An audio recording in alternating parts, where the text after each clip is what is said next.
Voltage regulation. So voltage regulation is nothing but change in voltage from no load to full load. Okay, changing voltage from no load to full load is called voltage regulation. Simple way of so you can say that in simplest way, that is called change in voltage from no load to full load is called so voltage regulation. When a transformer is loaded, okay, with a constant supply voltage, the terminal voltage due to voltage drop in internal parameters the transformer, that is called primary and secondary resistance and inductance reactance. Okay, the voltage drop at the terminals depend upon the load and its power factor. The change in terminal voltage from no load to full load at constant supply voltage with respect to no load voltage is known as voltage regulation. So because of the transformer winding resistance and because of internal reactance of the transformer, so this voltage is changing from no load to full load. Understood? Because of internal parameters like secondary and primary winding resistance and the inductive reactance. Because of this, there is a change in voltage from no load to full load. Understood? There is a change in voltage from no load to full load because of this. Okay, primary and secondary resistance because of this changing from no load to full load voltage.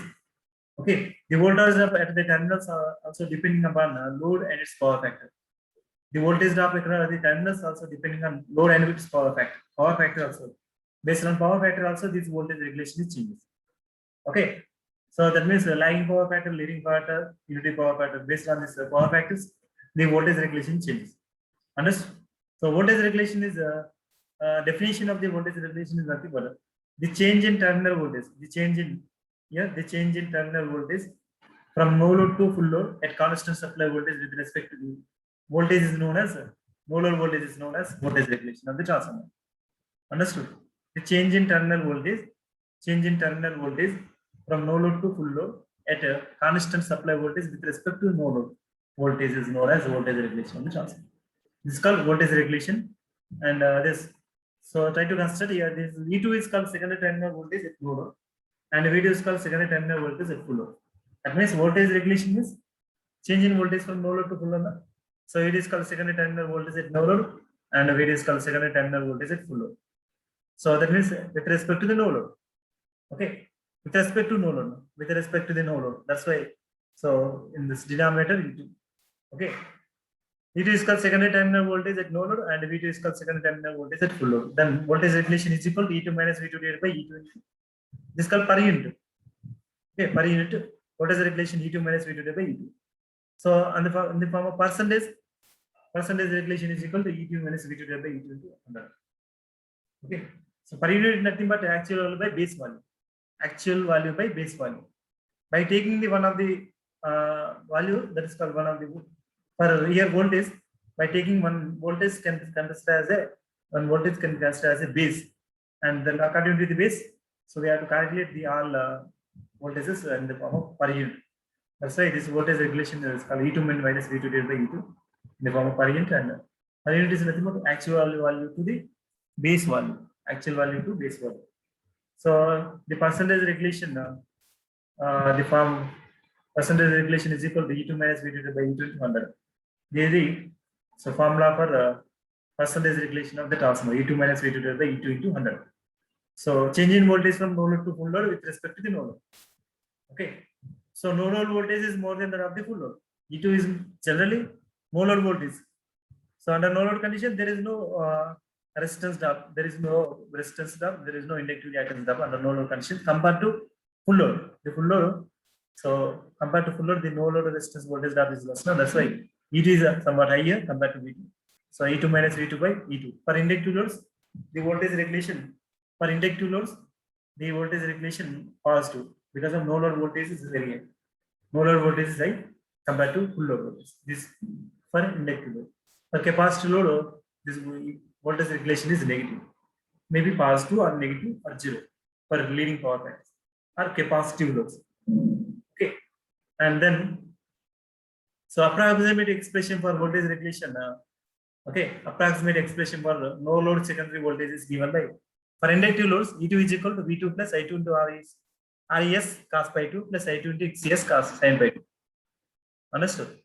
So for inductive load E2 is equal to V2 plus I2 into RES cos pi 2 plus I2 into XES sin pi 2. This is a So for induced EMF in secondary winding, so like this. Okay. Induced EMF in the secondary winding of the transformer E2 is nothing but V2 plus. That's called voltage across the load plus I2 into RES cos by 2. Okay. And I2 into XES sin by 2. This is the expression. Then E2 minus V2 divided by E2 is called voltage regulation. Then E2 minus V2 is equal to I2 into RES cos by 2 plus I2 into XES sin by 2. And then E2 minus V2 divided by into 100.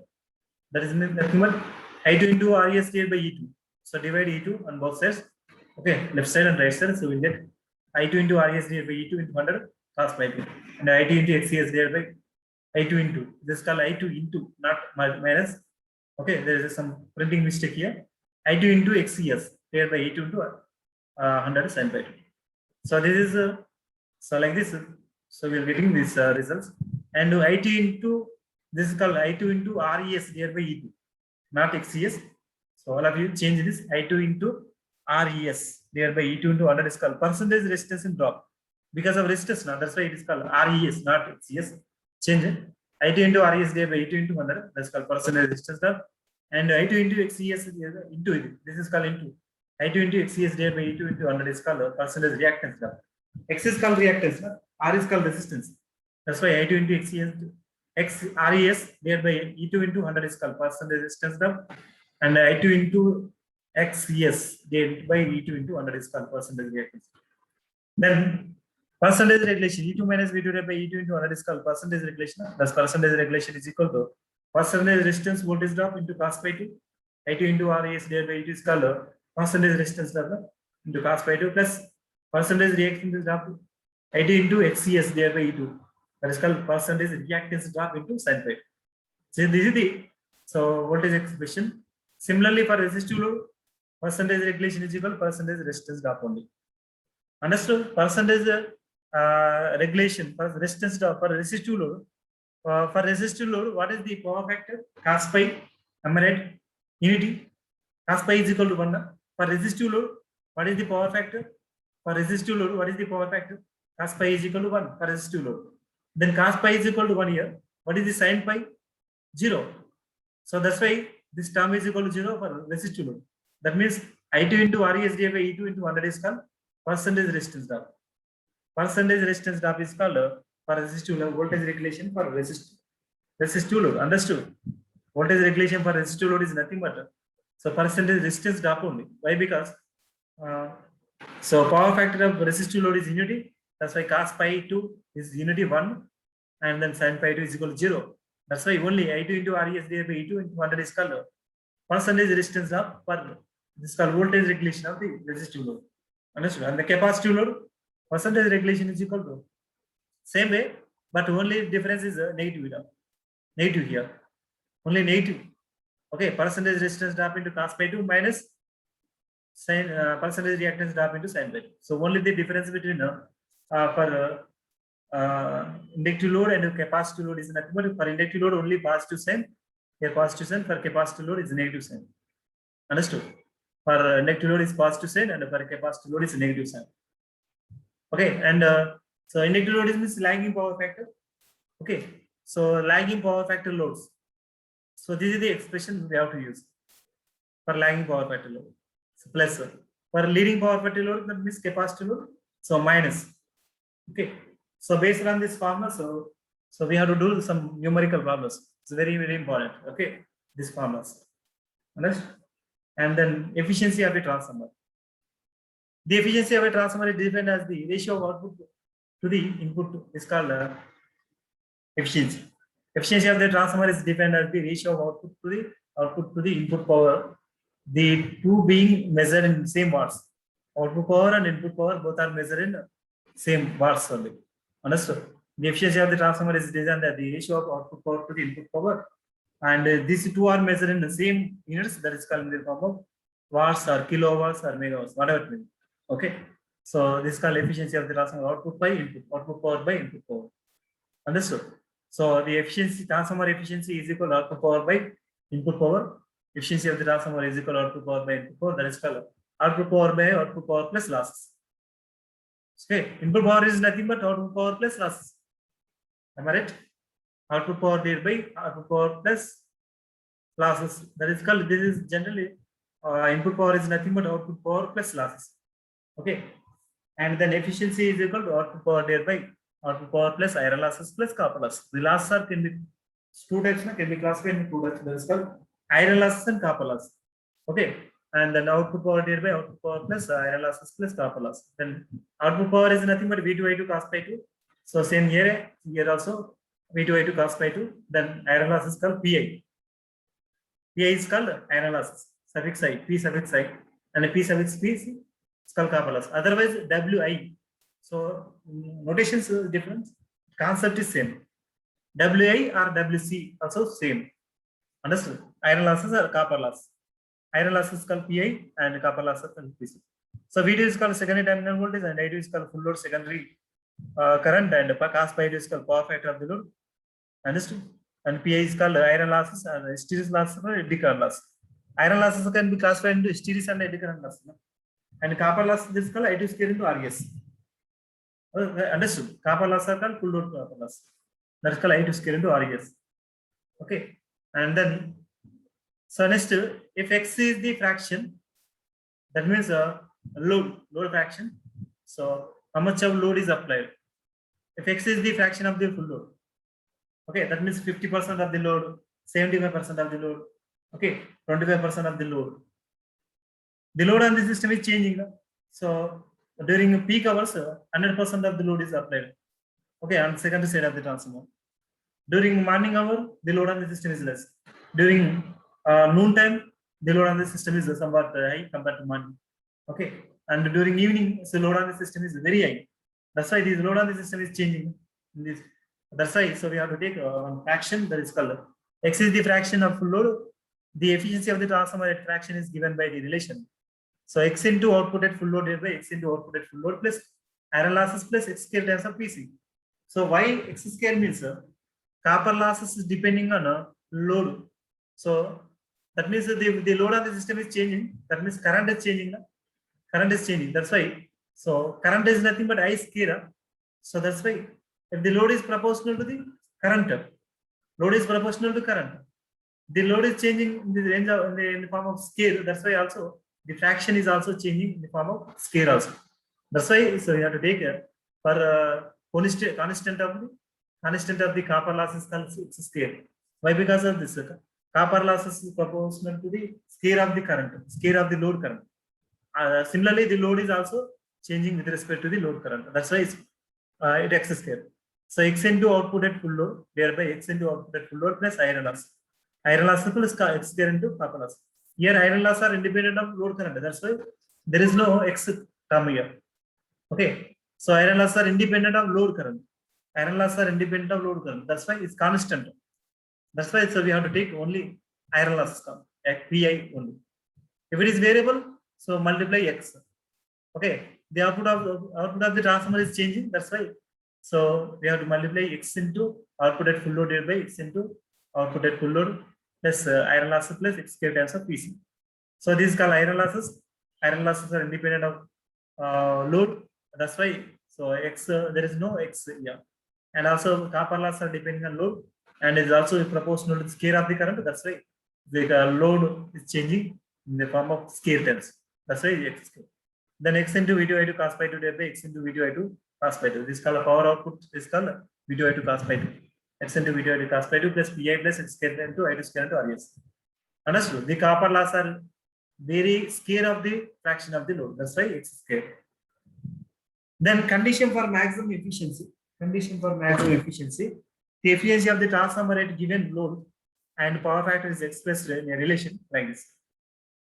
So efficiency is equal to V2I2 cos pi 2 divided by V2I2 cos pi 2 plus iron loss plus it is square into RS. Okay. And then, so take common I2 here and then V2 cos pi 2 divided by V2 cos pi 2 plus Pi divided by I2 plus I2 into RS. Okay. And then, so we'll get like this. So the terminal voltage VT is approximately constant. The secondary terminal voltage is almost constant. Thus, at a given power factor, efficiency depends upon the load current. Understood? Efficiency of the transformer is depending on load current because of the terminal voltage is almost constant. In the above expression, the numerator is constant. The numerator V2 cos pi 2 is constant. Understood? Numerator is constant and efficiency will be maximum if denominator is minimum. Understood? So this efficiency is like this. The V2, the terminal voltage is constant. So when is efficiency of the transformer is maximum? When the denominator is minimum, then only the efficiency of the transformer is maximum. So if denominator is so minimum is 0, that means infinity, ideally infinity. 1/0 infinity term. So that's why this term you are equating to 0. V2 cos pi 2. So and also differentiating with respect to the current I2 because of with respect to current 2. Okay. And the numerator is constant, that is called V2 cos pi 2 is constant, and the efficiency will become maximum if denominator is minimum. Okay. Thus the maximum condition obtained by differentiating the denominator with respect to the variable, that is called load current. Load current is changing, that's why it is denominator differentiating with respect to the variable one, and it is equal to 0, and we will get maximum. So d by di2 is V2 cos pi 2 plus di by I2 plus I2 and RES is equal to 0. So the denominator is differentiate with respect to I2 and equal to 0. Why? Because the variable one is called load current I2. Okay, that's why with respect to the load current, we are differentiating and equal to 0, and then we will get this expression I2 square into RES is equal to Pi. Okay, I2 square into RES is equal to Pi. That means, so this I2 square into RES is called copper loss. Copper loss is equal to iron loss. I2 square, I square into RES. That means for condition for maximum efficiency, nothing but copper loss is equal to iron loss. That means variable losses is equal to constant losses. Understood? Variable losses, this is called copper loss is called as a variable losses, is equal to the constant loss. Okay, copper losses is equal to the iron loss. This is known as a condition for maximum efficiency of the transformer. Thus, the efficiency of the transformer will be maximum when copper losses are called variable losses is equal to the iron losses or constant loss. Understood? So this is the condition for maximum efficiency. So this is very, very important. We get 2 marks question. So what is the condition for maximum efficiency in transformer? Okay. So otherwise, there will be the condition for maximum efficiency in transformer. So like that, you will get to the questions. Okay. And then the maximum efficiency. So at maximum efficiency, what is the at maximum efficiency condition? What is the efficiency? At condition for maximum efficiency. So by substituting this I2 square into RES is equal to Pi. So in this expression, so we will get condition for maximum efficiency, that is equal to E maximum is equal V2 I2 cos pi 2 by V2 I2 cos pi 2 plus 2 Pi means variable loss is equal to constant loss. That is called I square RES is equal to, that's called copper loss is equal to iron loss. So here Y means 2 Pi means, so here substitute here. So Pi and I2 square into Pi. I2 square into RES is called Pi. No? So variable losses is equal to constant losses. Substitute here Pi, then you will get Pi plus Pi. That is means 2 Pi. So this is the condition for maximum efficiency of the transformer. Okay. Also, the value of output current I2 with the efficiency of the transformer will be maximum given by. So I2 square into, from this expression, I2 square into RES is equal to Pi. No? So then I2 is equal to Pi divided by RES. Then I2 square is equal to Pi divided by RES. Then I2 is equal to under of Pi divided by, it is equal to under of Pi divided by RES. Am I right? So like this, the current at which the efficiency of the transformer will be maximum, that is equal I2 is equal to under of Pi divided by RC. Okay. Then X is the fraction of full load KVA. X is the fraction of full load KVA at which the efficiency of the transformer is maximum. Then the copper loss is equal to variable loss is equal to X square times of PC. Okay, that is called iron loss is equal to Pi. Okay, so copper loss are nothing but for X fraction of full load KVA. So X square is equal to, the copper loss is nothing but X square times of PC. The iron loss is equal to Pi. Then max efficiency is equal to X square into PC is equal to Pi. Then X is equal to Pi divided by PC. That is nothing but iron loss divided by copper loss. That is called a fraction of full load X. Okay, full load KVA. Then output KVA corresponding to maximum efficiency is equal to X into full load KVA. That is called full load KVA into X. This is called under the Pi divided by PC. That is called Pi is nothing but iron losses, and PC is called full load copper loss. Then full load KVA into under the iron loss divided by copper loss of full. Understood? This is the different type of concepts regarding to the efficiency of the transformer. The output KVA corresponding to maximum efficiency is nothing but full load KVA into under root of iron loss divided by copper loss at full load. And then also this output current at which the efficiency of the transformer will be maximum is nothing but IT is equal to root of PI divided by RES. And then X is the fraction of full load KVA is nothing but under root of PI divided by PC. X is equal to iron loss divided by copper loss. Okay. And as condition for maximum efficiency, its formula is nothing but V2I2 cos P2 divided by V2I2 cos Pi2 plus 2Pi. And what is the maximum efficiency condition? Copper loss is equal to iron losses. Copper loss is equal to iron loss. That is called variable loss is equal to constant loss. Understood? So this is the condition for maximum efficiency, and this is a efficiency formula: x into V2I2 cos Pi2 divided by V2I2 cos Pi2 plus Pi plus x square into I2 RS. I2 square into RS. This is the some concept regarding the efficiency of the transformer. And then last all-day efficiency. Okay, all-day efficiency. The all-day efficiency is defined as the ratio of the output in kilowatt hour or watt hour to the input of the input in kilowatt hour or watt hour of a transformer over 24 hours. Okay, so this efficiency is independent of time. No? This efficiency is independent of time. It's depending on load only. Okay, so because of the losses are depending on load, this in this efficiency. But here all-day efficiency is nothing but is depending on time. Okay, the all-day efficiency is defined as the ratio of the output in kilowatt hour. Hour is nothing but time. No? Kilowatt hour. So that is nothing but energy. Okay, power into time is called energy. The output in kilowatt hour or watt hour to the input of kilowatt hour or watt hour of a transformer over a 24 hours is called all-day efficiency. So all-day efficiency is nothing but output in kilowatt hour thereby input in kilowatt. Okay, so this is about all-day efficiency of the transformer.